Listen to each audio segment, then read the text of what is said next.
Good evening, everyone, and welcome to City of Literature at Norfolk and Norwich Festival 2021. City of Literature is a Norfolk and Norwich Festival and National Centre for Writing presentation programmed by the National Centre for Writing. My name is Peggy Hughes and I'm Programme Director at the National Centre for Writing. I want to thank you for joining us for this very special event in which we welcome Ayòbámi Adébáyò, author of Stay With Me, who will discuss her new commission, Provenance, part of the University of East Anglia's Future and Form project. Ayòbámi will be joined by Professor Jean McNeil of UEA. Very special thanks go to Arts Council England, to the University of East Anglia and Mutiny, without whom this event would not have been possible. I hope you enjoy the event, and without further ado, I'm delighted to hand over to Ayòbámi Adébáyò and Jean McNeil.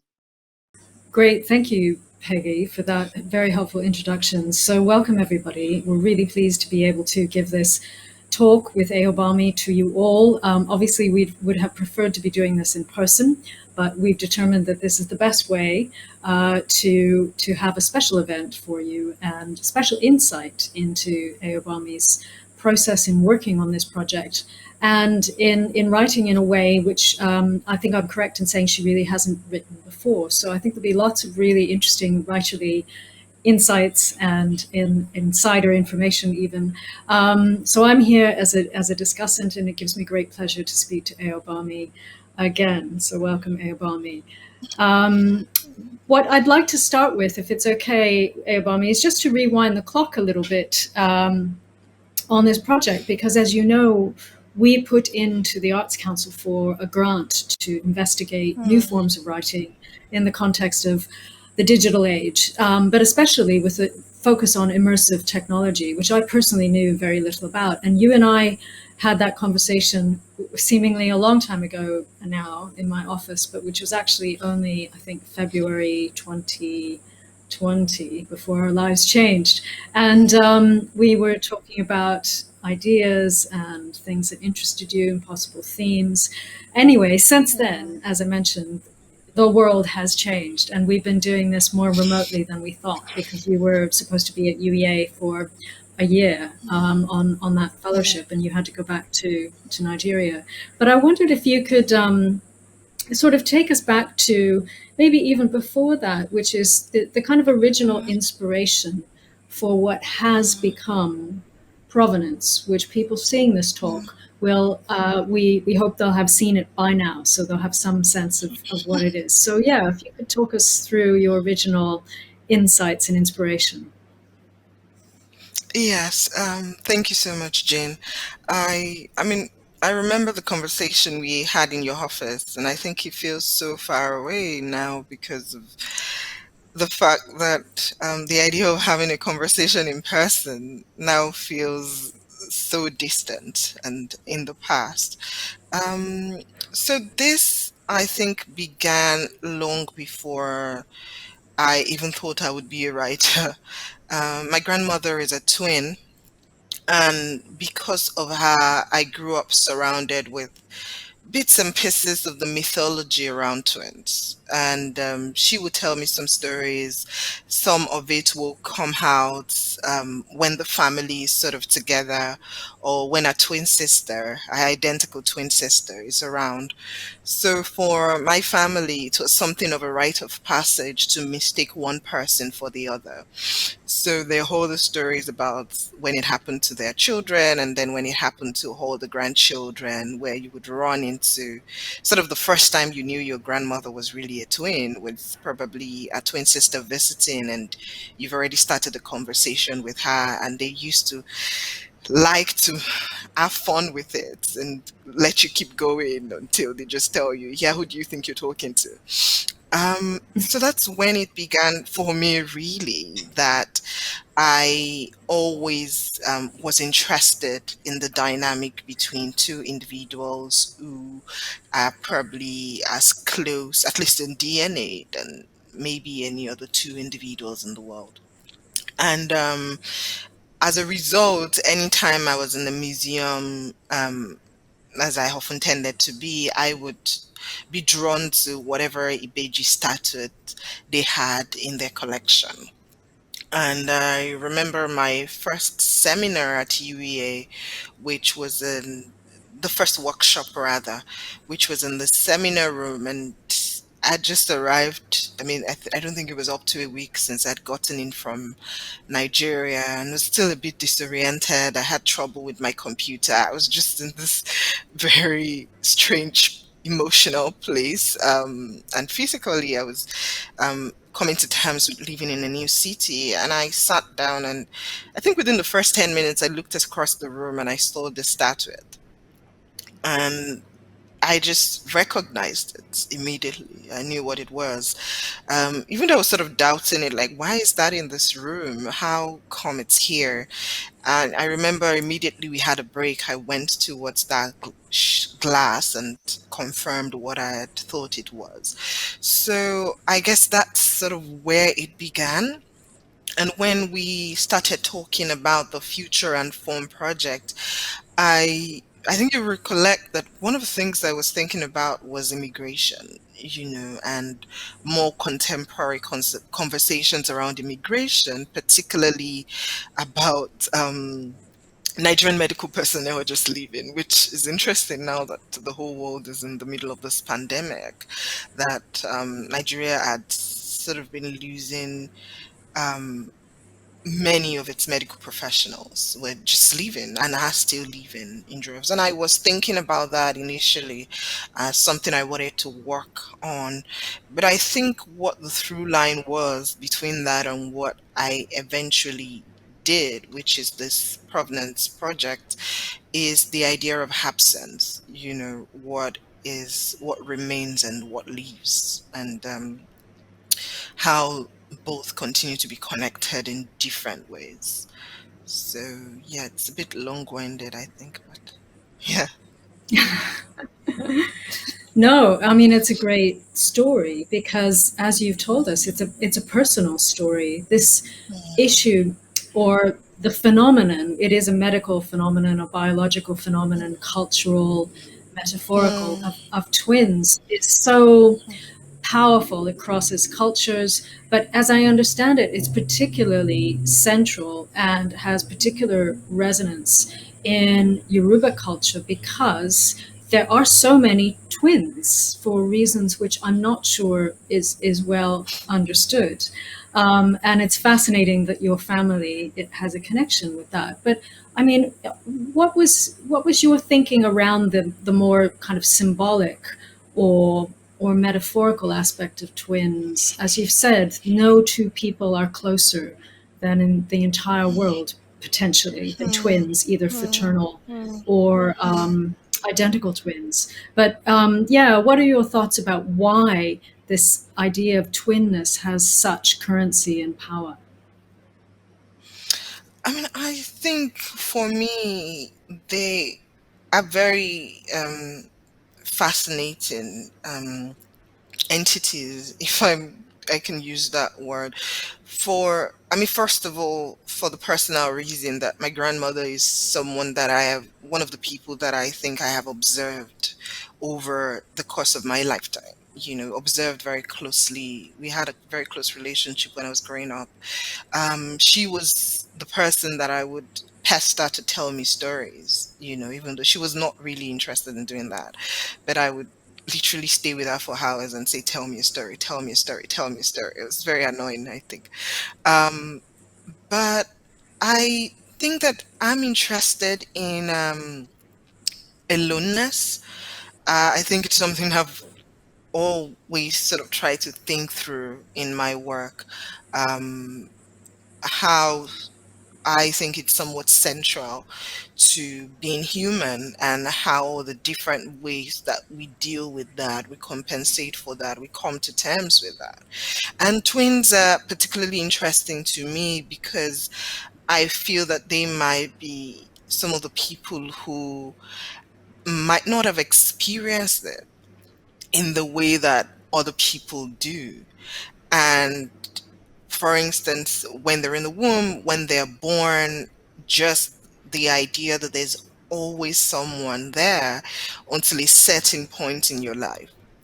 And so I think that, I guess, as a result, of course, I'm interested in the moment of their separation.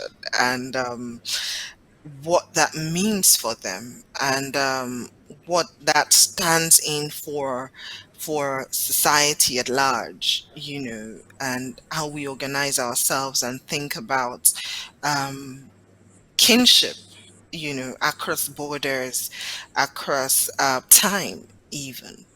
I mean, that's a fascinating point that you've just made about time. And I wanted to ask you an admittedly quite a big question about how you deal with time and space as a writer. In this piece, Provenance, we have three time frames at least, and others kicking around in between or resonating in between.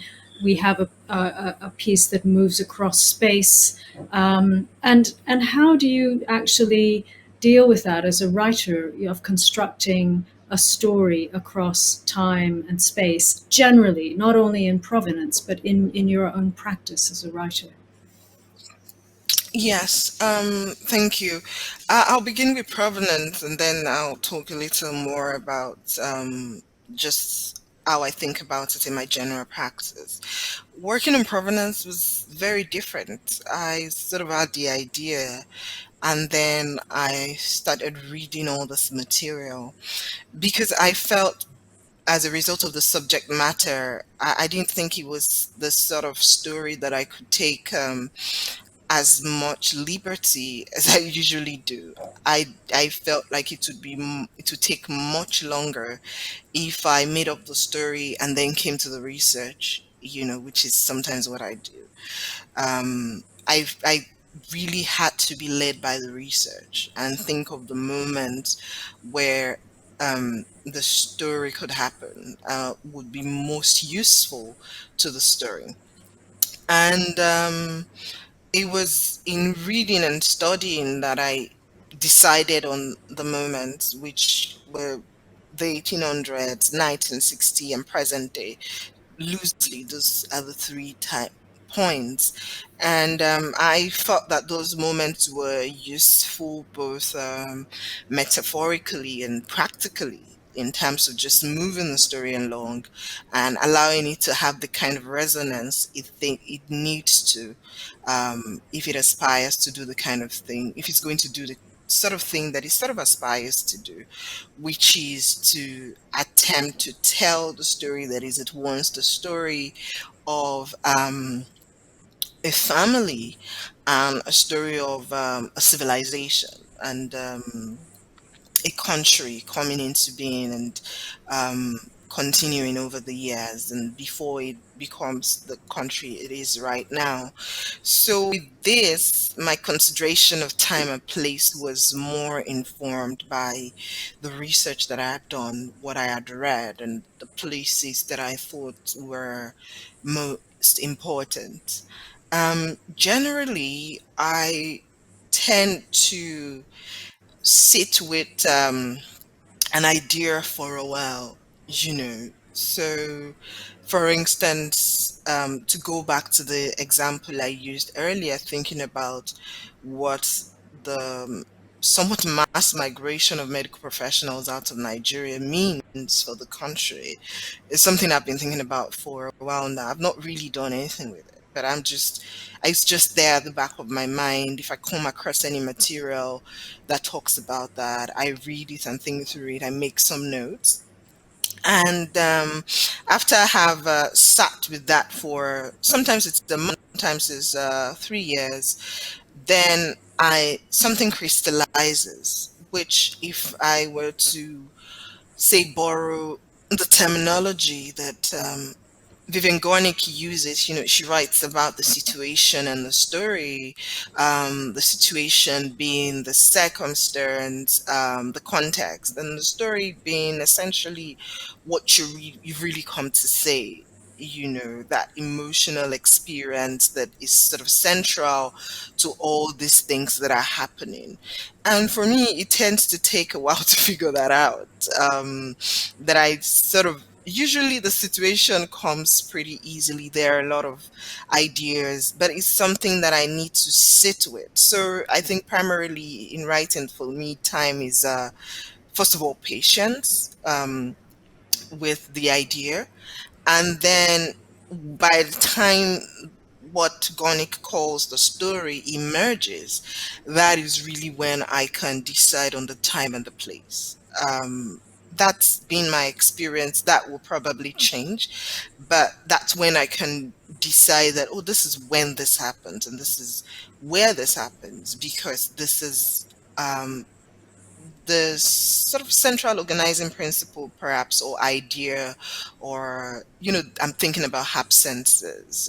Where would be the place where that can have most resonance? Yeah, I mean, it seems to me that we should, reflect on the incredible power of these objects, of the object, the ibeji, singular, but also as a cohort of objects. They are they symbolize, it seems to me, duality, presence, absence, even migration. We'll talk about this in a bit, but they are on their own migratory, often forced migratory journey.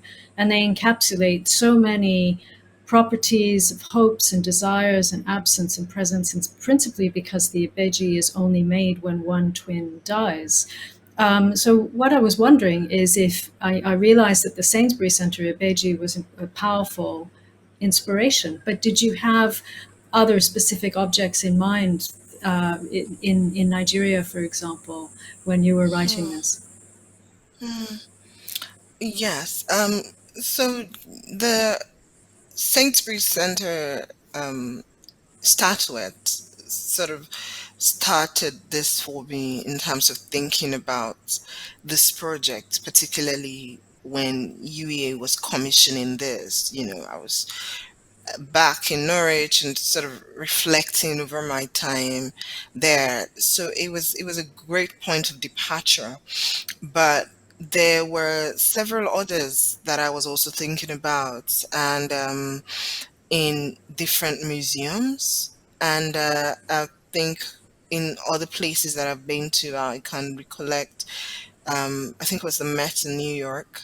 I might be wrong, but I've encountered these statuettes in all the museums. I can't remember encountering them in New York, for instance. I'm not sure which particular museum it was at this moment. And then there were the ones that I'd sort of encountered while I was growing up. So the other iteration, apart from this one, in which they are sometimes made, is also for the mother who's just giving birth to a set of twins, and perhaps the society about their life, and sometimes these are made for those mothers also.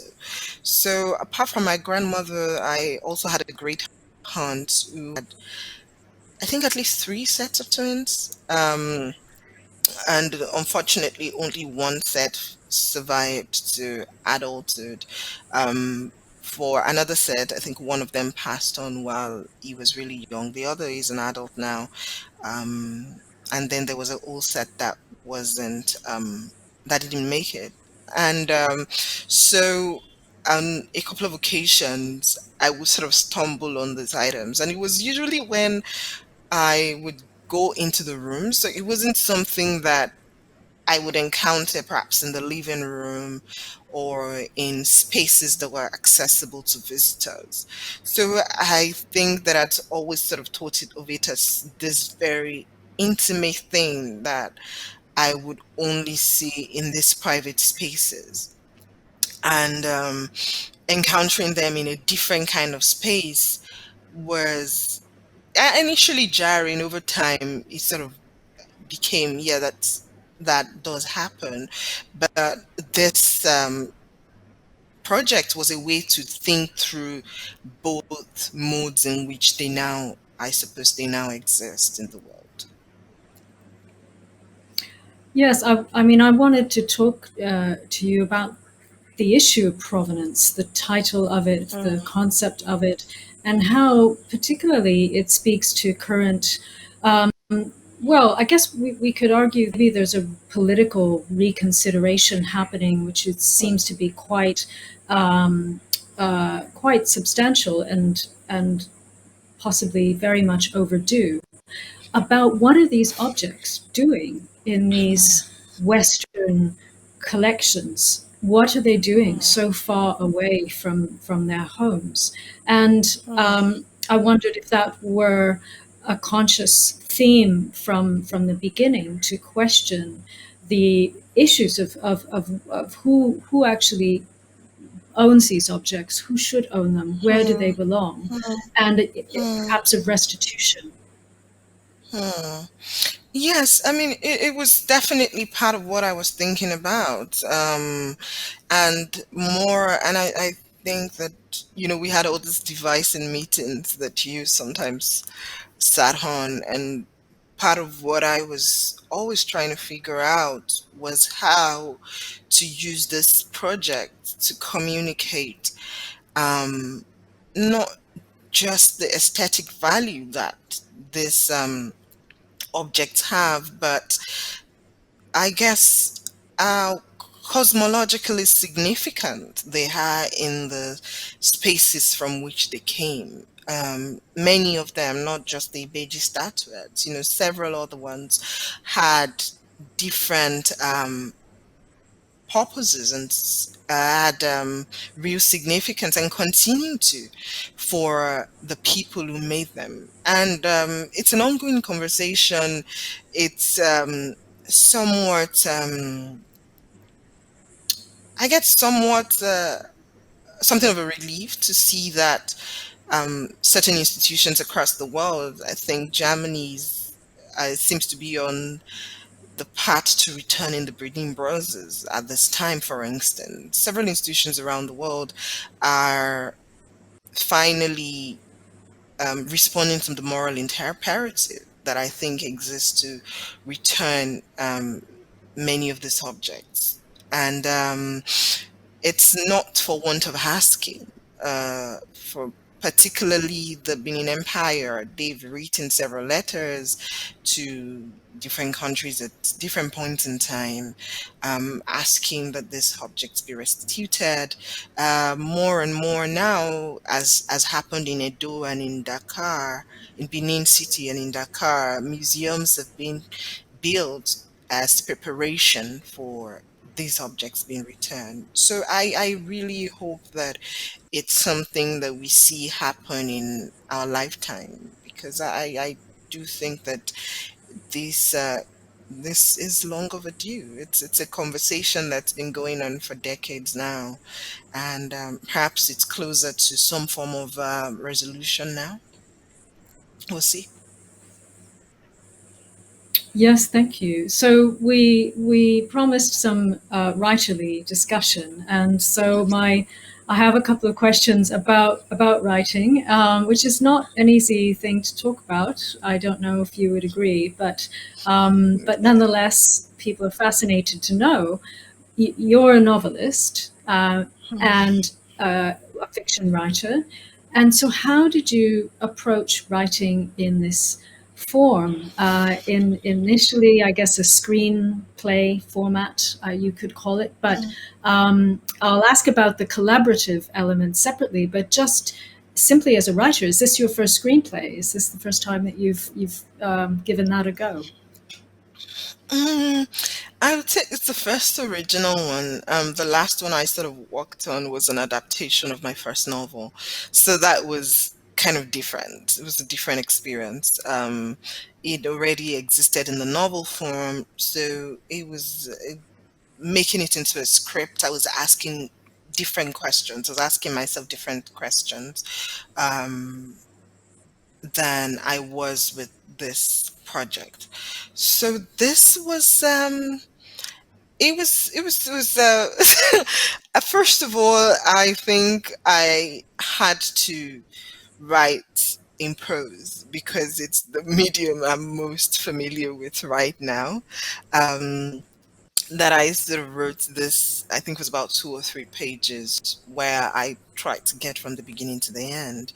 And then I started breaking that down into scenes and thinking about more and more what was possible with with the resources that were now available, which are not necessarily available when you're writing fiction, and all the other elements that can come in, say, in terms of sound, for instance, and images and art that can be incorporated into the whole experience. So there was that part of it that was, I think, quite liberating, actually, that, I wasn't, the only element that was available to me was not the text, that I could see how that would be made into what the project is by the actors, and in that sense,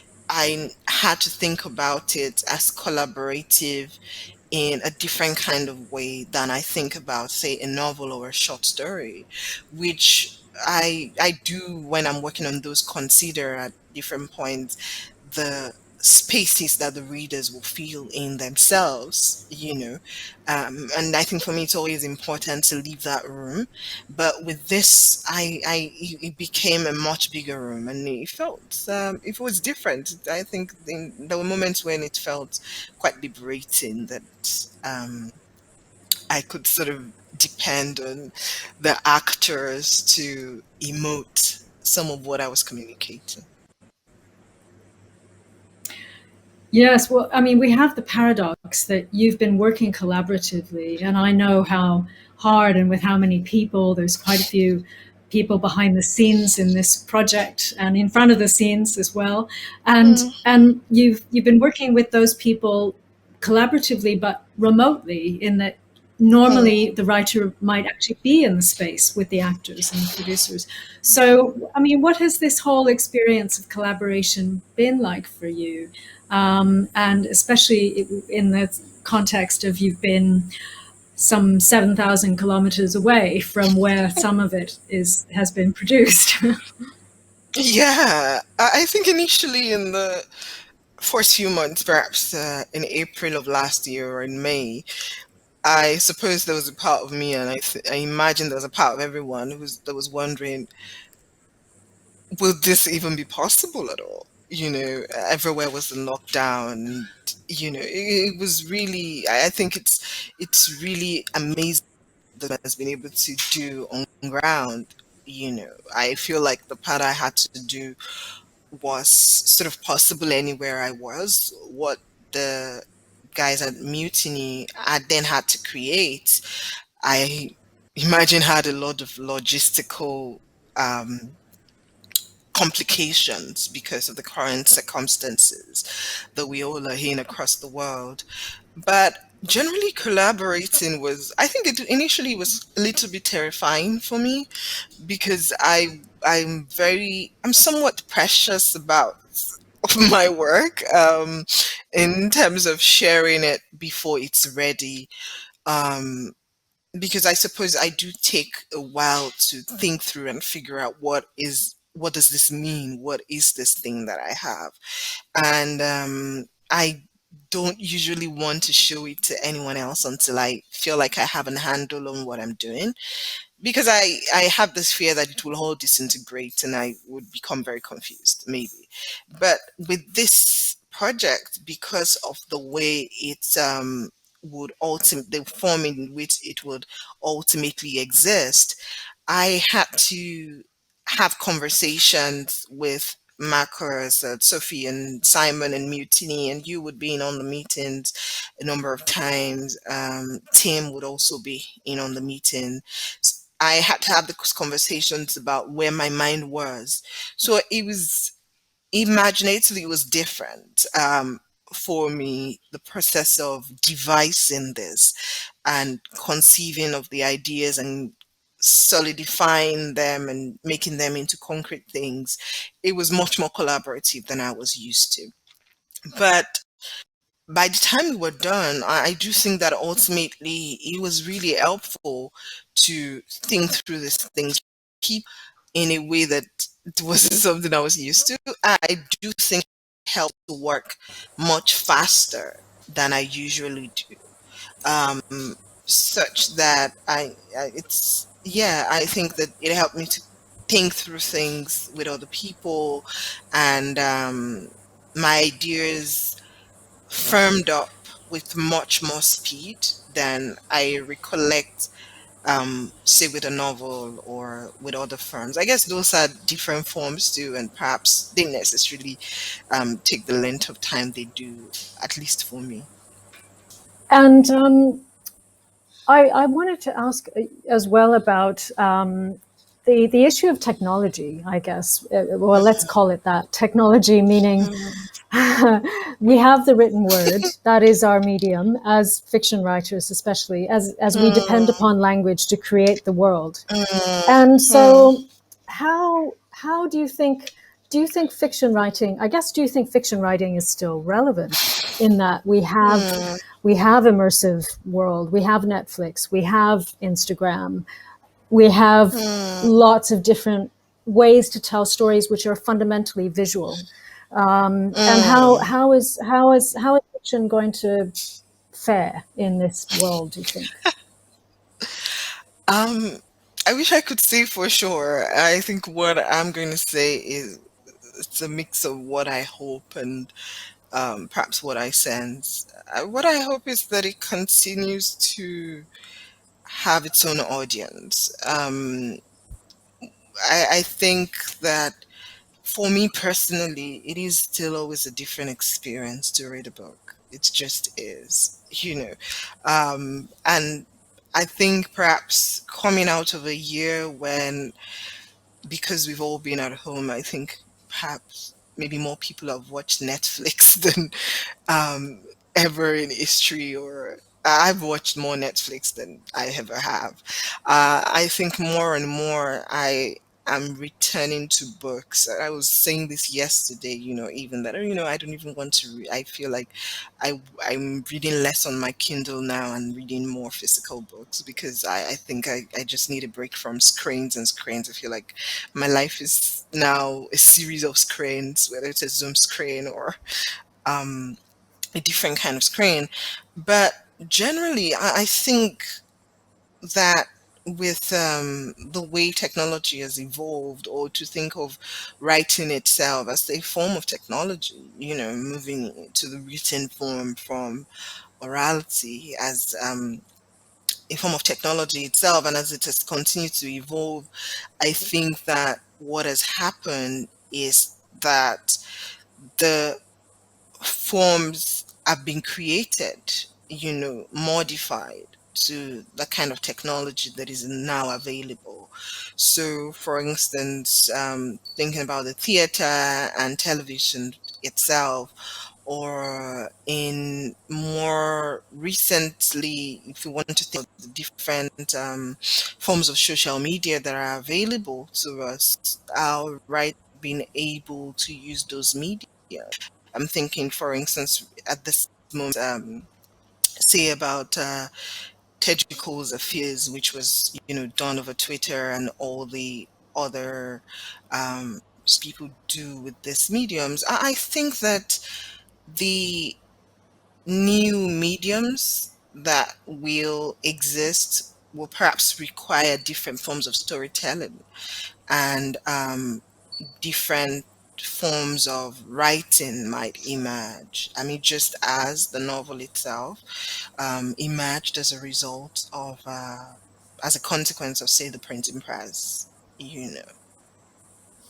Yeah, that's a fascinating insight that writing we forget. I think it's easy to forget because it's been around for so long. Writing is a form of technology, and it is, fiction is, I think, the original immersive technology. It is an immersive world. Yeah.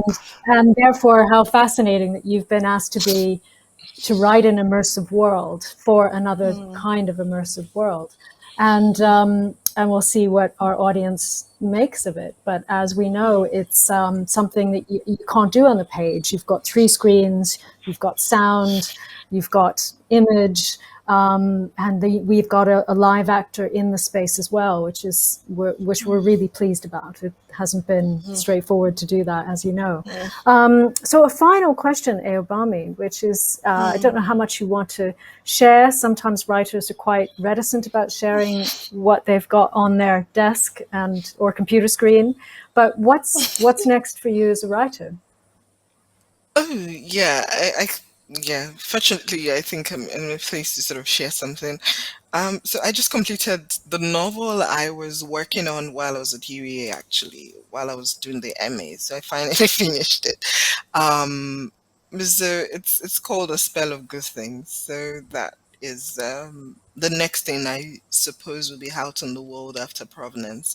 I mean, right now there've been two ideas I've been making notes about, I guess, in the last 2 years or so, and I think I'm going to see where one of them goes.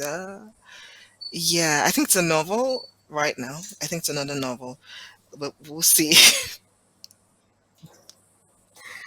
Great. Well, thank you so much for sharing your experience and process and insights. And it's been a really fascinating discussion. And we very much look forward to viewers, I'm not sure quite what to call them, experiencers, viewers, readers, Yeah. people in the space, people who see this, because we think it's absolutely fantastic. And we thank you so much for working so hard on it. Yeah. Thank you. Thank you so much for the opportunity and all the resources that was made available to do this. It's been a pleasure.